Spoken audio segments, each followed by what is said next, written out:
Now at 6, a suspected intoxicated driver leads Joplin police on a chase. Plus, Carthage water and electric plant crews make their return from Florida after hurricane relief efforts there. And gonna head to Galena to preview tonight's matchup between the undefeated Parsons Vikings and Galena Bulldogs. The 4 states' most watched news starts now. Tulsa police name a suspect in the deadly shooting that happened a week ago at a McLean High School football game versus Miami. This is KOAM News at 6. I'm Jordan Albee. Police say the suspect is 16-year-old Naveen Lee Golden. He's accused of shooting and killing 17-year-old Teron Yarbrough and injured 3 others, including a 9-year-old girl. Golden is charged with first-degree murder, also 3 counts of shooting with intent to kill. All of the inmates who escaped from the Ottawa County Jail this week are back in custody now. 4 inmates escaped the jail on Tuesday. 1, Rusty Reese, was captured shortly afterwards. Then on Wednesday morning, a second, Buck Martindale, was also captured. However, 2 remained at large until today. Tyler Tavis was arrested this morning in Joplin. And this afternoon, Daniel Zajac was found inside a home in Miami and taken into custody. 2 other people were arrested at the home. All 4 inmates are facing new charges from the escape. Authorities in Joplin last night responded to reports of a possible intoxicated driver who then led them on a chase.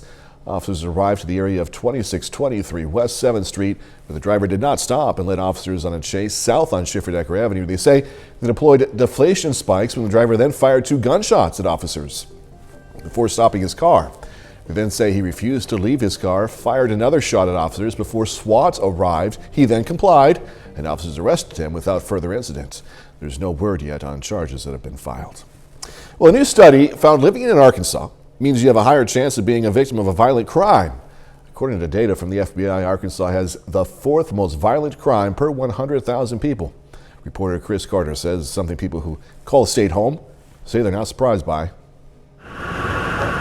Seas of blue across the state as police investigate more cases of violent crime. It's just getting out of hand. Steve Kirksey is a longtime Jonesboro resident who worries about the problem. I fear that my grandkids are going to grow up in a society where they can't even go outside without fear of getting shot or robbed. Incidents of violent crimes are up across the state. Data from the FBI found Arkansas is the 4th most dangerous state with a rate of nearly 672 violent crimes per 100,000 people. People like Euphoria Baywee, who moved to Jonesboro from Los Angeles, is one of those victims. I'm going to definitely be more aware of my surroundings and safety. The single mother said she was the victim of a home break-in just a few weeks ago. Pretty unsafe, pretty unsure, uncertain about being in my apartment, being in my neighborhood. The FBI Little Rock said Jonesboro is not a hotspot for crime, but cities like Pine Bluff, Helena, West Memphis, and Little Rock are. Abewi said even though Jonesboro isn't on the FBI's list, she has noticed a change in the crime rate since she moved here. Over the last 4 or 5 years, I've been noticing more gunshots,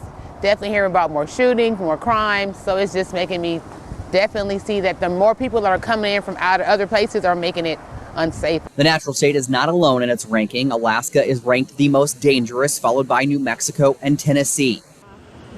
And while police are on patrol across the state, people like Abewi and Kirksey are taking no chances when it comes to their safety. It's definitely becoming an issue about safety, so I'm just been really more alert about my safety.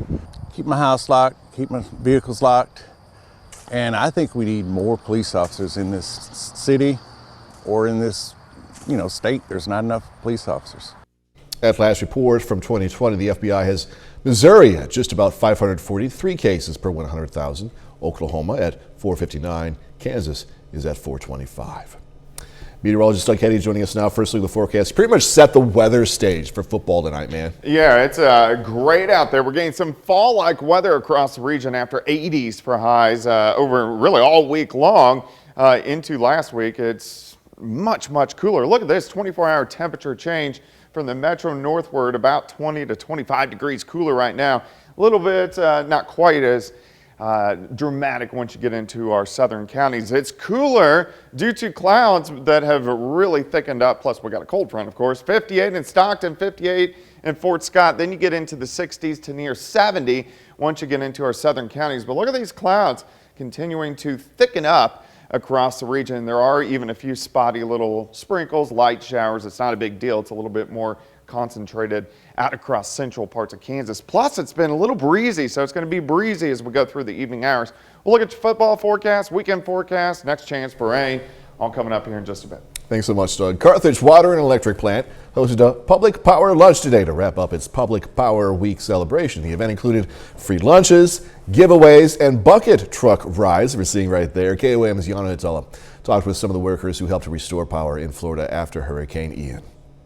We are here in Carthage to meet with 6 Carthage Water and Electric Plant workers who were restoring power in Orlando following Hurricane Ian. So we had to use these sticks from the ground to throw them back in. As Hurricane Ian swept through Florida, millions of customers lost power. Once the storm moved out, a crew from Carthage Water and Electric Plant was ready to help. A lot of the stuff was down in backyards and houses, and the overgrowth of the trees and stuff back in those lines made it tough to get lines strung back up sometimes. First, the crew fixed power for the critical outages at places like hospitals. They moved on to individuals later on. Crew members told me the hardest part was driving through water. I've never worked in anything like that where we were pushing our trucks through 2.5 to 3 foot of water just to get to the residents to restore their power.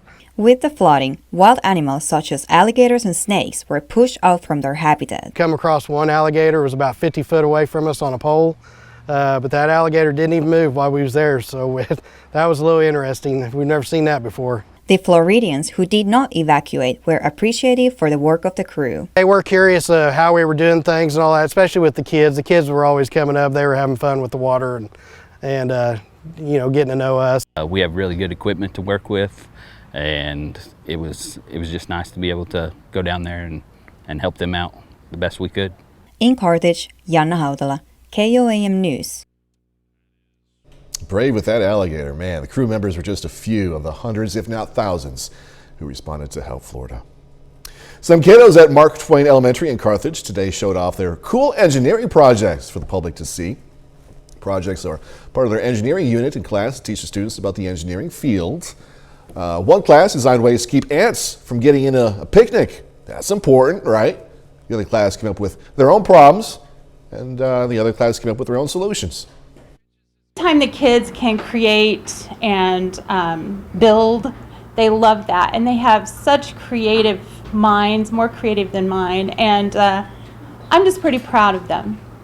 There were robots, helicopters, airplanes, all made with simple household items like cotton balls, Q-tips, and paper. All right, coming up, Missouri Southern celebrating its homecoming week with a picnic. Plus, Apple Butter Making Days is back, and we take a trip to check it out. All the fun. It is homecoming week at Missouri Southern, so students there are celebrating. The theme for this year's homecoming is Lions Level Up. One of the main activities available for students were video games set up in the Lions Den. Today, the school hosted its 45th annual homecoming picnic on the Oval. I definitely think that students have really enjoyed this week. It kind of, next week is kind of our midterms, but it's still like, you would think people would be studying, kind of freaked out for midterms, but it really has kind of brightened up the mood. Like, everyone has been coming out to events, like really enjoying themselves and having a great time this week. Homecoming parade kicks off at 10 a.m. tomorrow. Kickoff for the homecoming game against Lincoln is 2 p.m. Time to celebrate Columbus Days in Columbus, Kansas. The annual event celebrating the city and people of Columbus includes a variety of events, including a scarecrow contest, art exhibit, kite flying that we're seeing right there, okay, quilt show, beat and feed, and hot air balloon glow. You will see up or do see up, those are Tony Killip kites. He's a designer in Illinois, and then our company mass produces those kites for him. So Tony's known all over the world, and then I have a few pieces that I make in collaboration with Tony. Columbus Days continues until it wraps up on Sunday. More than 400 craft and food vendors opened and welcome people to Square in Mount Vernon, part of Apple Butter Making Days. Organizers say last year Mount Vernon welcomed 100,000 people to town. This year, some highlights include traditional apple butter making on the courthouse lawn, the Pets Parade, and lots of live music. Food vendors here at Apple Butter Making Days are exclusively Lawrence County nonprofits. So churches, civic organizations, clubs, they exclusively are our food vendors. So Apple Butter Making Days is their hugest fundraiser by far during the year. Apple Butter Making Days runs through Sunday, October 9th. All right, a little bit later, going to be live in Galena to preview tonight's matchup between the Parsons Vikings and Galena Bulldogs. Plus another Cold night for us tonight. Kind of chilly. We'll look at that coming up.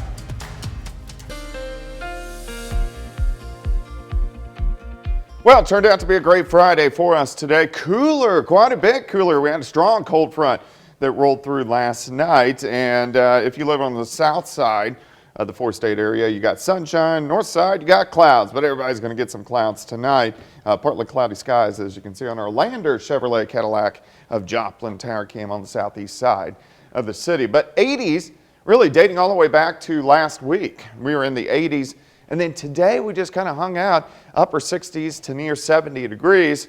So of course, Fourth State Friday night high school football for us tonight. Call on the field. We're going to call cloud interference because we are going to have the clouds. But look at our temps.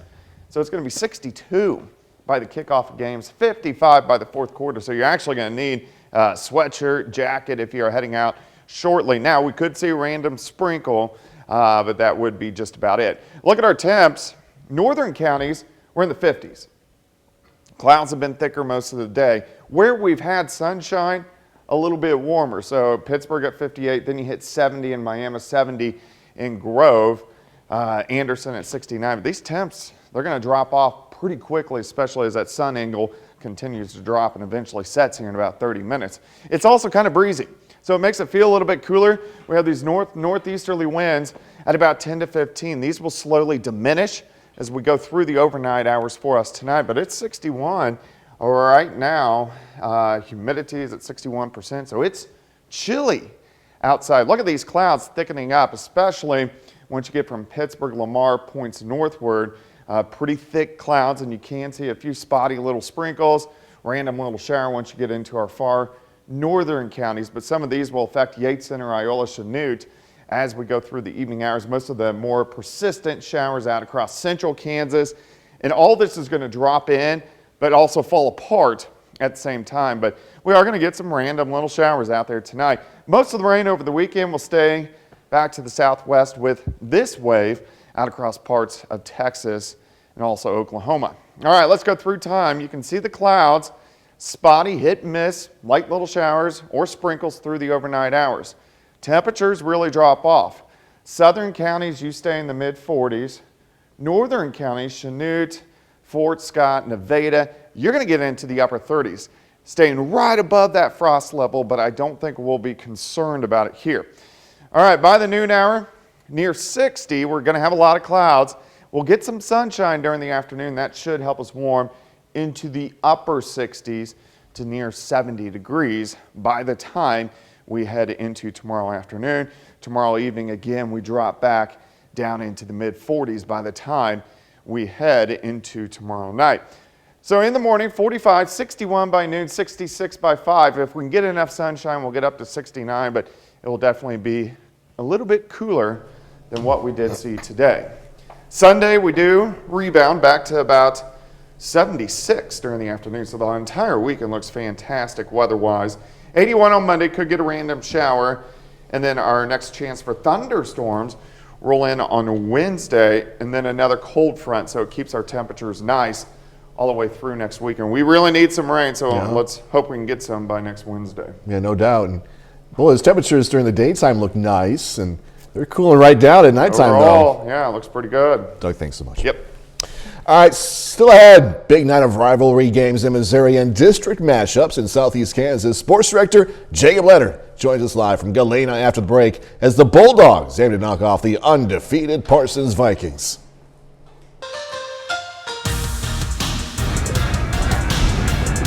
Well, this week is week 6 of the high school football season in southeast Kansas. Now here in Galena, we have a big district matchup with the Bulldogs hosting the Parsons Vikings. We're joined now by Galena head coach Bo Sarwinski. Coach, first off, I want to talk about the last 2 weeks. You guys have picked up wins over Baxter Springs and Columbus. What's worked so well for you guys the last 2 weeks? Well, I just think our guys have been ready to play and you know, just come out from the get-go and do the things that we're capable of doing and not so much worried about what everyone else does. And I think that's been our focal point, is just try to get better at what we do. This Parsons team on the other sideline, they got a lot of offensive weapons. They put up some, a lot of big numbers this year. When you put them on film, what stands out about their offense and what makes them so good? Well, they're just explosive. They're a really good football team. They've got, like you said, guys all over the field that can make plays. We've got our work cut out tonight. Hopefully we can slow them down a little bit, contain them, because I don't know if you can stop them. I just think it's just contain them and try to take some things away if we can, but they're awfully good. On the other side, your guys' offense against their defense, how will you take advantage of their defense, and how important is time of possession and control of the ball against their offense? Well, we just have to take a look and see what they're going to give us and try to take advantage of that.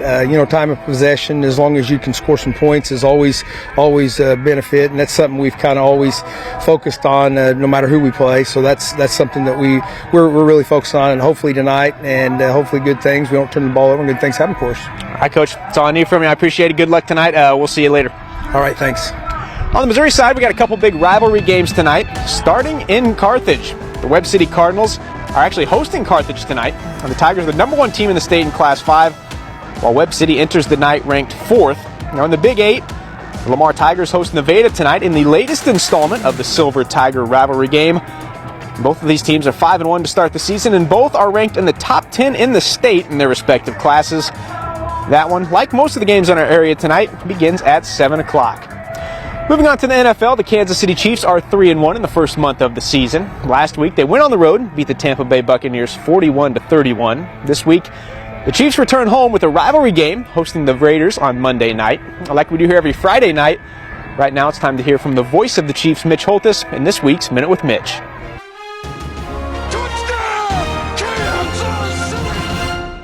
It's time again for Monday Night Football at GEHA Field at Arrowhead Stadium in the continued celebration of the 50th year of the iconic venue. But Monday night also brings up a bigger story, the impact of Kansas City architecture in the design and building of sports venues worldwide.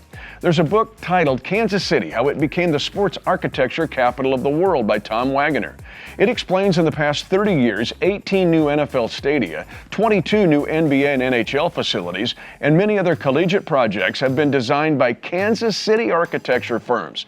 The Truman Sports Complex and Arrowhead were one of a kind and the envy of the nation 50 years ago. Monday night's a big game and a celebration of how it all started in Kansas City sports architecture on this Minute with Mitch. The Minute with Mitch is brought to you by Como Jewelry. Every day's game day, Como Jewelry, Pittsburgh, Joplin.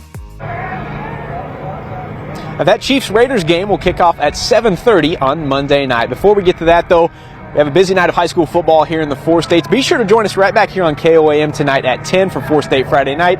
We'll have high school football highlights and scores from all across the area, including Carthage, Webb City, Lamar, Nevada, and this district matchup here in Galena between the Bulldogs and the Parsons Vikings. We're back after this. Take time now to honor a local veteran. Terry Leach served in the U.S. Army from 1949 to 52. Native of Pineville, Missouri, Leach was stationed in Germany, also Korea. We are proud to thank and salute Sergeant Terry Leach. He's tonight's 4 State hero. Here's a look at what's coming up tonight. KOAM News at 9 on Fox 14. Going to have reaction to the September jobs report showing a cooling job market. Also, President Biden says the risk of nuclear Armageddon is at its highest level in 60 years. This as Russian officials speak about the possibility of using atomic weapons. And a new government study shows teen vaping is back on the rise. Those stories, of course, a lot more coming your way tonight. KOAM News at 9 on Fox 14. Definitely sweater weather. Or not sweater weather, but, sweatshirt. Hoodie, there we go, man. Yeah, hoodie weather, for sure. Maybe even a light jacket later on tonight, because our northern counties will go into the upper 30s. We should stay just above that frost level. Tomorrow looks great. Mid to upper 60s to near 70. Down into the 40s tomorrow night once again. Doug, thank you so much. Hey, we're going to leave you tonight with some video of the fun over at Columbus Days. Thanks so much for joining us. We'll see you at 10.